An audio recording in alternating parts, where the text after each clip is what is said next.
kumbe akagabo ari kunyumvira ubusa utari namutekana Ndakubita imbwa byojeje umuseke.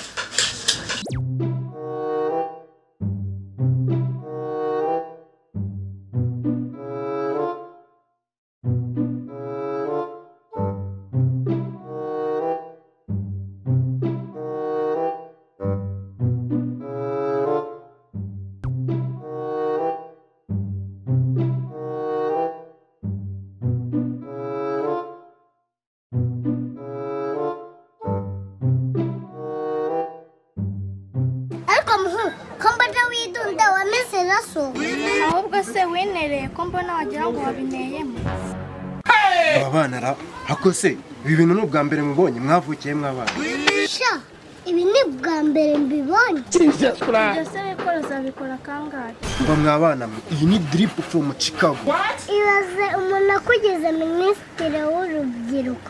Ntashya koko.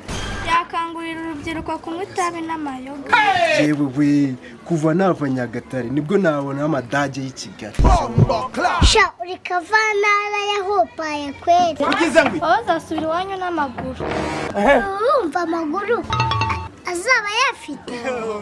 Bazaba yabayavutse.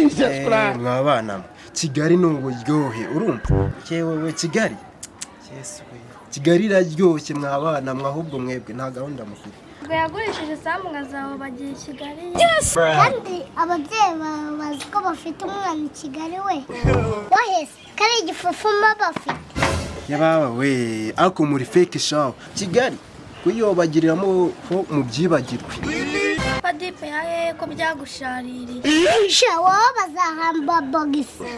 bazahamba boxer mwabana mugabanye imitene yanyu Ubu ukiri mu cyaro bakwitaga kibonke.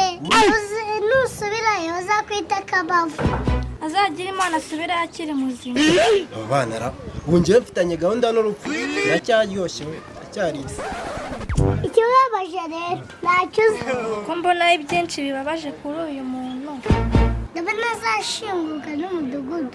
Ubonye ijana, ubonye senkani, ubonye desa, ubonye turasa, ubonye igihumbi. Bakamutera inkunga tukareba nimba ashinguka. ako mwabana mumpagaritse mumbwira ako mwabana sinzi ndi mwaturutse tebyanyuze sister makuru se wamfashije ukambwira ukuntu umudugudu wa wita N'akarere n'akazi ngo muravuga umudugudu. uyu nguyu nta mudugudu navuga ndamuha 5 sister ntiwite kuri bano bana jewe umudugudu ndawuzi wowe ntiwite kuri abo bana sister Ari mubwira izina ryabo. sister uyu mudugudu bawita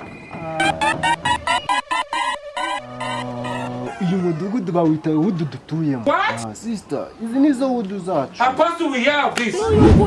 nyumvira nk'uyu rwose Aka karere bakita gute? kakarere ntibakita ka Gikondo cyakora iyo wigumira iwanyu ukajya wibanira n'indi kuko uriye none se mwabana ntago muza mudugudu aba basi muhandange Papa ye ni umudugudu. Papa wanjye ni umutekano. ariko wa muhungu uri kumviriza Si twe twaguhamagaye. Wowe ushyiramo vitensi ya gatanu. Ureba imbere. Genda se tuva imbere.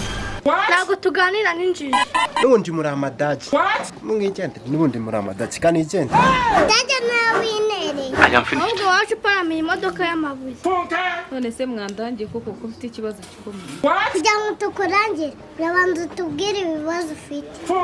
sha mwabana mwe mwaba munyumviye ubusa ntabwo ibibazo bibareba rero natwe iwacu ntabwo wakureba uzabaza n'abandi twigendere bwenge Ubundi se arabakure ko karitsiye yose yagiye gusa. iyo mwe muretse rwose nimugende mutamfashije Uratubwira ikibazo ufite se cyangwa ntacyo utubwira twigende.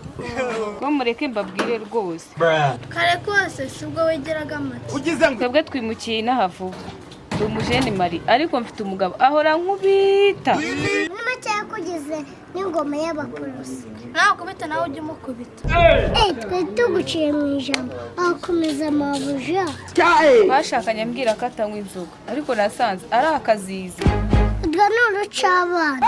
Akazi se karagushobora koko akazizi gatapima miniro. Akazizi bicisha intoki urasuzuguritse. Nose mada tukujyane kwa mutekano cyangwa budugudu. apfa kuba ari umuyobozi gusa njye ndashaka umuntu umfasha. Nawe ngwino tukujyane.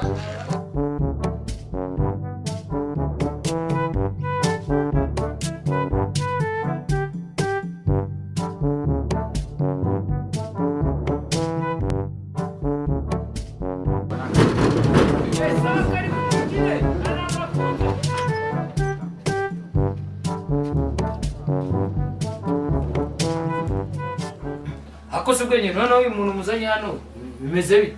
Umutekano. Uyu muntu rero afite ikibazo ashaka kukubwira. Nisubira ruzina ngo zirisa n'uruhu.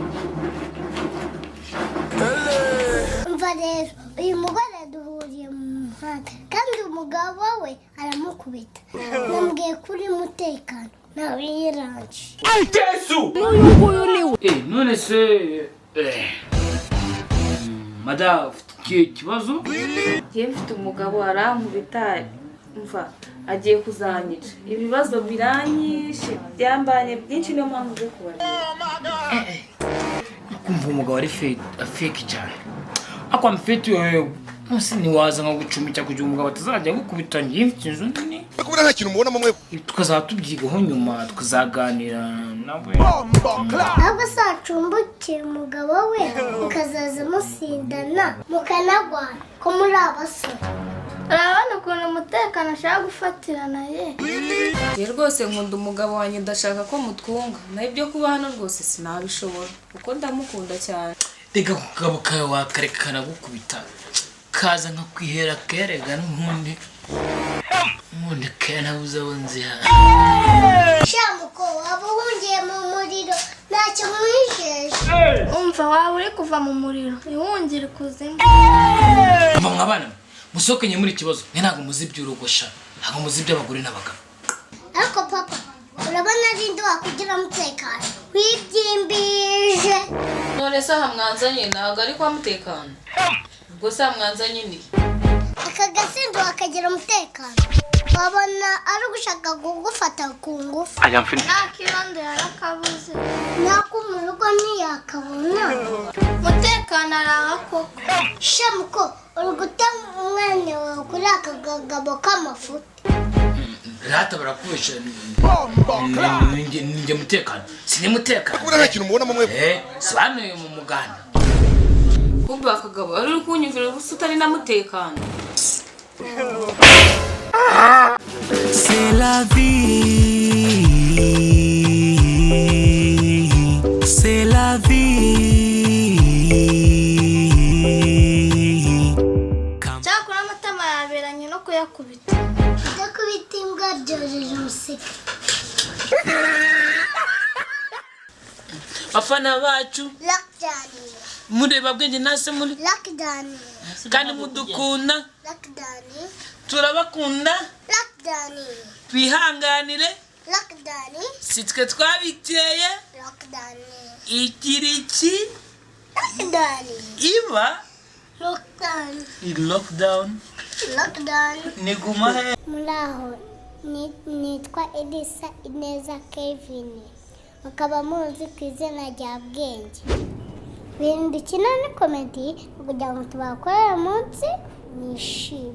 Abana si byiza gusubizanya n'ababyeyi banyu nabi.